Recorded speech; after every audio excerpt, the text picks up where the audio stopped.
How do we connect purpose and profit? This is the Alchemy of Alignment podcast. I'm Suzy Sanders, your ever curious host, and today we're cracking into another inspiring entrepreneurial tale with a wonderful human being who's made the space to chat with us today. So I'm joined by Adam today, and Adam Engberg is one of the co-founders of Kirmada. And I think it's safe to say Adam's a bit of an IT industry veteran. He thrives on solutions, is very much about making problems disappear. And one of the things that has always inspired me and encouraged me about Adam and his co-founder Rick is their focus and dedication on solving problems for particularly the virtual assistant industry. So whilst Kirmada is an incredible tool that serves many purposes for many people, it's their commitment to the virtual assistant industry that's always impressed me. And that is why I asked Adam to come and talk to us today. So Adam, welcome to the show. Thank you for being here. Lovely to be here. Hi, Suzy. Well, I alluded a little bit, but for those that may not be familiar with your work, and I know your background is fascinating as well as what you're doing now, can you tell us a little bit more about Kirmada? Yeah, Kirmada came out of, I used to run a web agency, which has a lot of the same problems that VAs have in that you're managing multiple clients, multiple projects. And we just found it really difficult to keep the work organized and all of the resources that we had organized and being able to keep all of our staff organized. And we just decided that one day what we needed was a system where you could just swipe clients on and off the screen and for work just to be that easy so that you're only ever focused on one thing at one time. And there was nothing out there that did that. So Rick and I sat down in a pub one night and we started sketching out how we would do it. And that's where it all started. This was just before lockdown happened. So we literally had that first conversation before we were kicked out of pubs. And then we had to do the rest virtually for the next sort of year and a half. And that's where it all came from. Amazing. I mean, many a good entrepreneurial stories have started in the pub, of that I am certain. But again, it's that seeing the problem and wanting to make things better and easier. And I know it's been a roller coaster since lockdown in many, many senses. And I'm sure that will crop up in the conversation today. But Adam, I'm curious, from your perspective, how do we connect profit and purpose? Well, purpose is what drives us, I think. You know, that is the thing that makes us get up in the morning. It is the thing that gives us motivation. It's the thing that gives us pleasure as well. And I think from a business perspective, when you've got purpose, it means that everything is aligned. It means that not only are you purposeful in what you're doing, but you've also got clients that resonate with you. You know, it makes life so much easier if everybody is passionate about the same thing, and that helps drive the purpose. The profit side of that, I think, comes from purpose, because if you're running your business with enthusiasm, and if you've got purpose with that business, then you're automatically more motivated. You're a better business person. You're likely to attract better clients. You're likely to attract clients that will stay with you for far longer. And the profit then comes from that. And I thought, when I was thinking about this earlier, I realized, you know, when you start a business, your purpose is simply to make profit. You know, you've got to exist. You've got to be able to pay your bills. You've got to be able to feed your family. And for quite a few businesses, that stays the main motivator, is simply to try and make money. And I think it's really important to, at some point, you need to bridge that gap between just getting up in the morning to make money and making it more meaningful. And at some point for every business, that, you know, that bridge needs to be crossed at some point. And those who don't ever get to that bridge and never cross that bridge or never try to cross that bridge are those people that get up simply to exist and, you know, simply to make the day happen, get to the end of the day and despair about the fact that tomorrow is coming quickly. Whereas people who have crossed that bridge are looking forward to tomorrow because it's another day full of opportunities and great conversations. Oh, Adam, such an interesting take, because I was thinking about this earlier as well, and I was like, the link between purpose and profit is so interesting, and you're absolutely right. When I first started what is now Alchemy VA, I was like, I need to pay my bills. That was Yeah. the point. There was a bigger purpose behind it as well. But it's interesting, that point of crossing that bridge, because I would wholeheartedly agree with what you've said there. Um, and there's no fixed point when that comes, right? No, no, that's out of necessity, really, because you've got to have that security of having made enough money to pay your bills before you can really start enjoying things. And when you get to that point where that is just happening because you've got enough clients on retainer, because you've got enough income to take care of the security side of your life, to make, put that roof above your house, above your head, put food on the table for the kids. Once you know all that's taken care of, then you get to make choices, and it's those choices that become allow you to shape your business in a way that is more in tune with your own values. Yeah. And there's so many intricate and important elements to business. And, you know, profit is one of them. 100%. Without clients, without, money, the business doesn't exist. But without that purpose as well, there's there, Mm. there's there's problems. So I'm really, really quite interested in the links and the connections. And um do you know when you crossed that bridge? Oh, I've crossed that bridge many times. Have you gone Because, back as well? oh God, yes. Oh, absolutely. I mean, I've had businesses fail, so I've had to start again. And so that, and I think as you get older, you experience. I hate to say, makes you wiser, but it does in certain ways.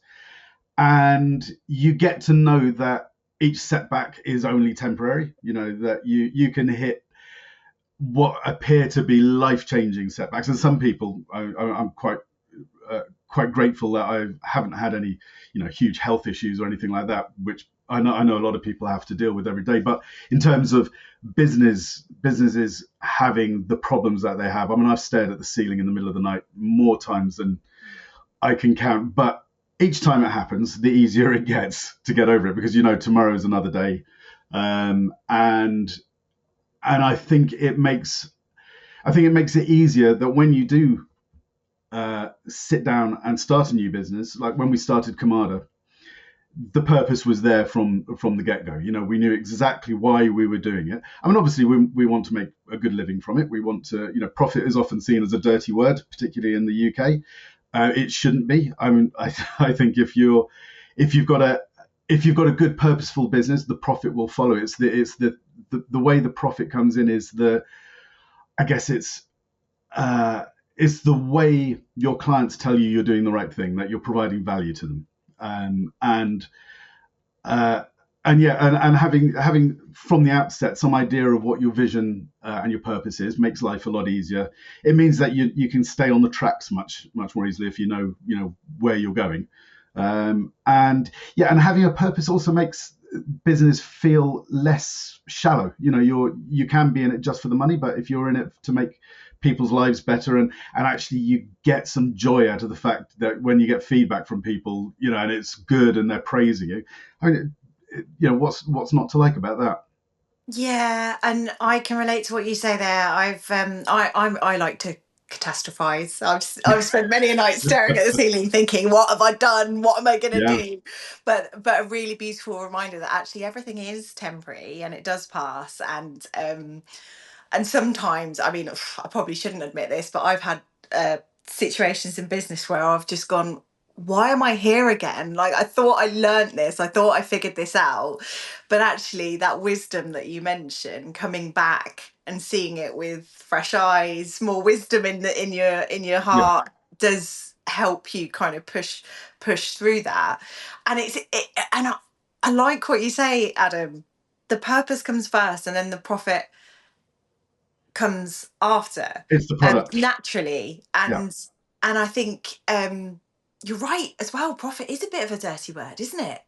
In Can this be country, perceived that way. yeah, yeah. I think the media makes it a bit of a dirty word. There seems to be uh, people like to group together in this sort of almost gang-like way, where if somebody's making really good money, then they become the enemy. Where and you can understand it to a certain extent, because there are some people who have just made ridiculous amounts of money, particularly in the last 20 years, 30 years. The sort of wealth that seems obscene. But profit doesn't mean that. Profit means running a business that provides for you and the people you employ. It doesn't have to mean a rampant commercialism and consumerism. It just means that you're running a business that your customers love, and it can be that simple. Yeah, that simplicity. And that reminds me, hearing you speak there, Adam, about a conversation that we had. It must have been about a year ago on the show, and a wonderful, wonderful guy by the name of Greg, and he was talking about this. Like, we love the underdog, we root for the underdog, we love the small business, we support the independents, but the minute or the second that somebody becomes successful, it's like, oh no, no. We Yeah, kind of yeah. shy away from it and start to kind of judge and try and tear them down a little bit. And that's a pattern I see. And it's interesting. But so you think the media has a big part in that? Well, I think media has a big part in the way it shapes how people perceive others. Yeah, so it's incredibly powerful. But I always do wonder when it happened, because if you look back to, I mean, I study history a lot. I love history, and going back to the early part of the 20th century and before that, profit was seen as being a perfectly natural and a perfectly humble thing to try and achieve. It wasn't dirty at all. So I don't know when it happened, but it seems people try and hide it these days. If you've been doing particularly well in business and you go and meet new people in a party, the last thing you want to do is come across as being successful almost. You try and level down to where you think everyone will find you comfortable. It's crazy, really, isn't it? Yeah. I wonder when that did happen. And I think as business owners, as entrepreneurs, we probably have a bit of responsibility to challenge that. Because you're right. You're 100% right. And it's a natural, profit is a natural byproduct of doing the Yeah. right things. And also, I think there's possibly, particularly, I mean, I've worked in quite a few large companies. I used to work for a company that became part of IBM. It was one of the big data center arms. And regardless of how well the company was doing, the employees never benefited from that. There was always that thing where, the company could be making hundreds of millions of dollars profit a year. The employees were still getting 2%, 3% pay rises, if that. And I think I think that's where some of the pain comes from when people see lots of money elsewhere, because they're not sharing in it. And I think that's where small businesses can really make a difference, because if a small business is more equitable with their staff and their partners, where everyone gets a share of how well the company is doing. And I can imagine, particularly in a company like Alchemy, where you've got your partners, your franchisees, and they directly benefit from the success of the group as a whole. It's just the way the business is built. And I think small businesses, you almost have an obligation to build your company in that way, because if you build your company in that way, if you've got people who they're not working for the man, if you like, they're working for themselves because they've got a share in the success of the company. I think you'll then have healthier outlooks on people's relationships with money, with people's relationships with success, with people's relationships to the company that they work for. And I think it just needs a bit more generosity in the way founders run companies. And I think that's happening in a lot of places. I think it's not the mainstream yet, but I'm certainly, with talking to people in the VA industry, talking to people like you and others like you who own companies that employ others and have franchisees or partners. That seems to be the way this industry in particular is moving. It's quite interesting. I wonder why that is. Is it because it's mostly female led? Because it's got this empathy? Um, Oh, possibly, because the VA industry is what, 99% yeah, female. Um, and yeah, it's interesting, isn't it? And if I may, I mean, I know as an individual, my relationship with money or profit and my mindset towards it has definitely shifted over the years. And I remember, I don't know where I was on the bridge that we talked about earlier, but I remember I had this kind of realization many years ago that the more money I made, the more impact I could have, and the more I could give to, yeah. the causes that I supported, to look after our people, to, I had this big shift between, actually, and maybe that was me. I perceived profit as a dirty word back then, but I realized the more I earned, the better I could make things. Mm, Um, for my community, my business, my clients, the more I could do that. So that was a big defining point for me, I think. But I would agree, from what I know and I've seen in the virtual assistant industry, um, it is a very supportive, driven, wanting to change for the greater yeah, good. That sounds cliche, doesn't it? it does. But It does, but I think it's because women are naturally more empathic than men, and I think historically, it's shameful to say, but it's true that it's business has mostly been dominated by men in terms of leadership, up until quite recently. And now there are far more female founders, far more women running their own businesses over, particularly in the last 30 years. It's just the numbers have exploded. And that has had a huge shift in the way people perceive what they should be doing, because women are naturally more empathic. They're naturally uh, kinda, and so and that translates into business. And I think that is for the benefit of everyone, because both Rick and I are, obviously, we're males working in our world, but we're very, very tuned into what our clients need, and how our clients work, and most of our clients are VAs. And it's quite telling, in the past, when I've just worked in the very nerdy world of IT, that when we had clients who ranged from big business in the city, like Lloyd's of London and Lloyd's Shipping Register, and then right through to politics. We used to manage IT for the G8 summits and stuff like that, and it was brutal. All of those environments were just toxic. And I think it's been a big change in the last sort of 20 years, or perhaps even less than that, the last 10 years, where going back to purposefulness. People who are starting their own companies, particularly in the VA industry, it's women, and the purpose is more than just making money, more than just making profit. It's about chiming with their own values, and quite often those values are, the reality is that if you're working from home, the reason you want to work from home is because perhaps you need more flexibility to run the family as well, and to support your partner, and whatever else it is. And that becomes a purpose in itself. And I think that makes your business just much more human. yeah, yeah.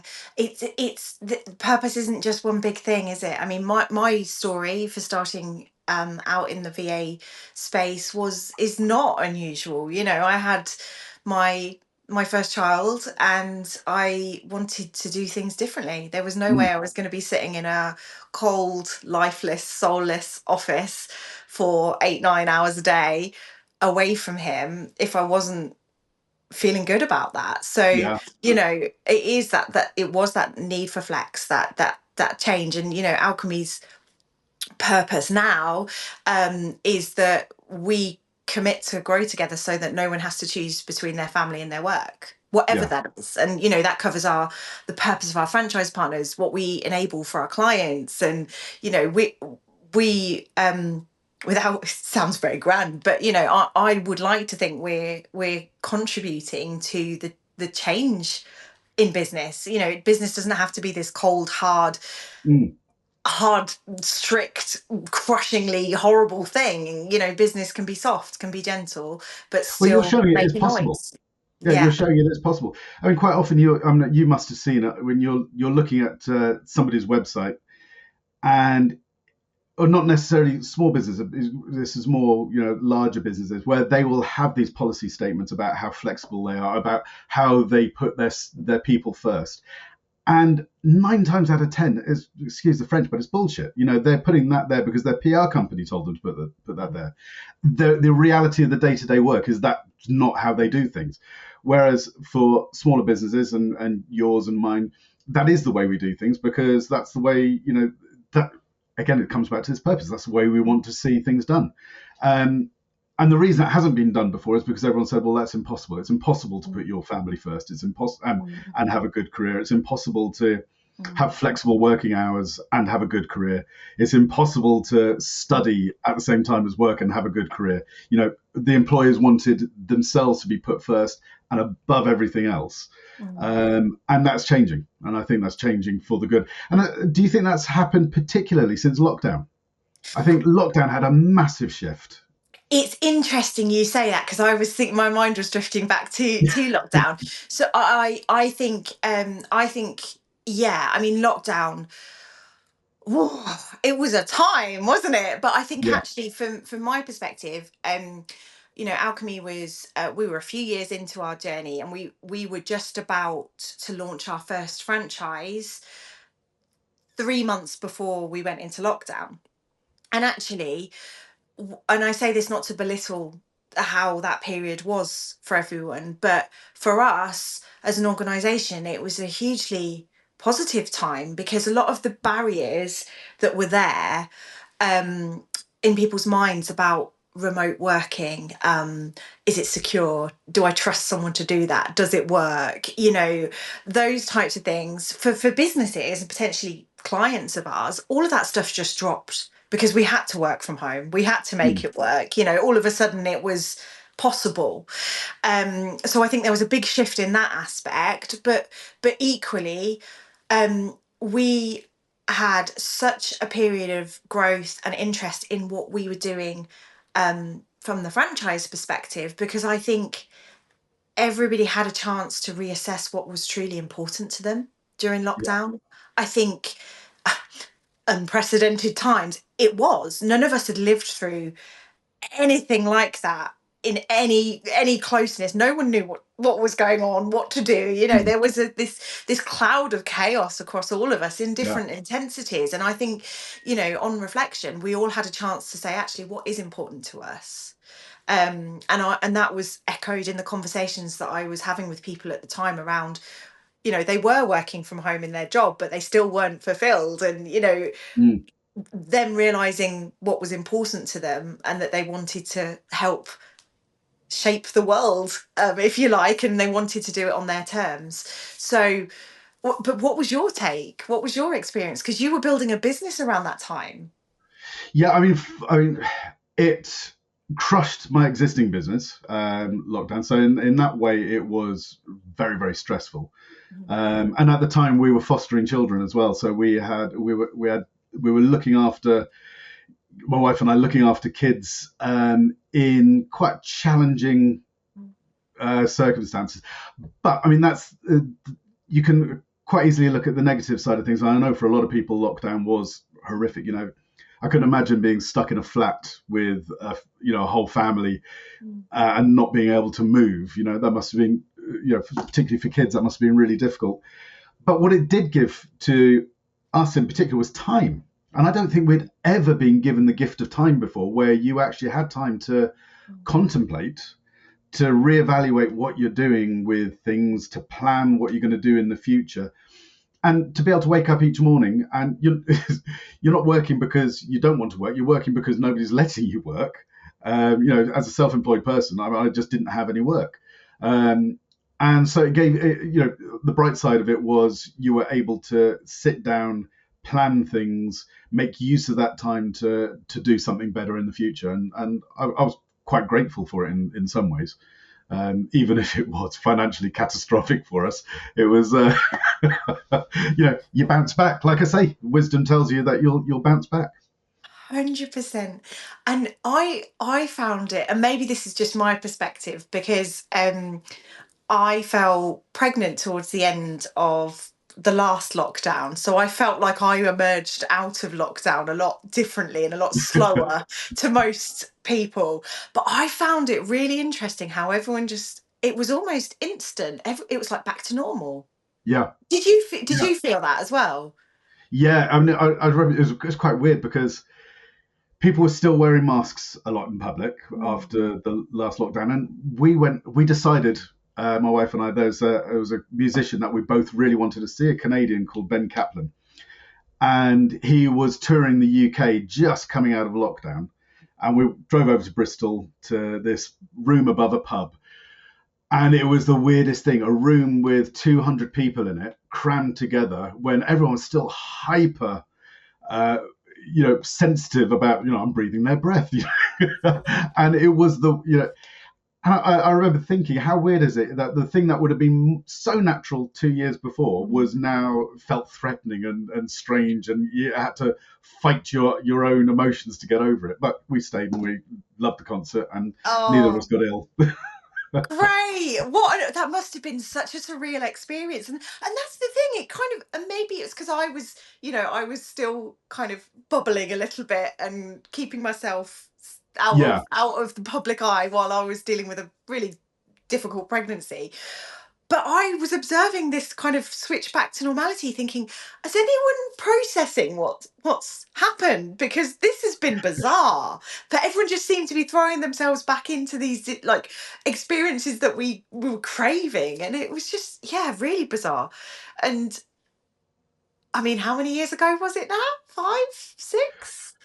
yeah, it was 2020, wasn't it? Yeah, crazy. But the setbacks, you just get back on the horse, so to speak, don't you? Yeah, because you know nothing else. You Yeah. have to. Yeah. Wow. So how have we how so we started talking Yes. about connecting profit and purpose, and we've gone on a beautiful journey, haven't we, of crossing the bridge, talking about the VA industry, your experience within the IT space, the intricacies of the purposes, and now we've ended on COVID concerts. So if we were to summarize this, Adam, what do you think the connection with profit and purpose is? So purpose comes first in your mind. Yeah, I mean, like I say, once you've got past that original, I need to make myself secure part, up until that point, profit is everything. You need your clients to pay you, and you need enough clients to pay your bills. After that, like I say, you get the luxury of then building the business in a way that's more compatible with your outlook on life. I think that particularly for VAs, we've all worked with clients that we don't like.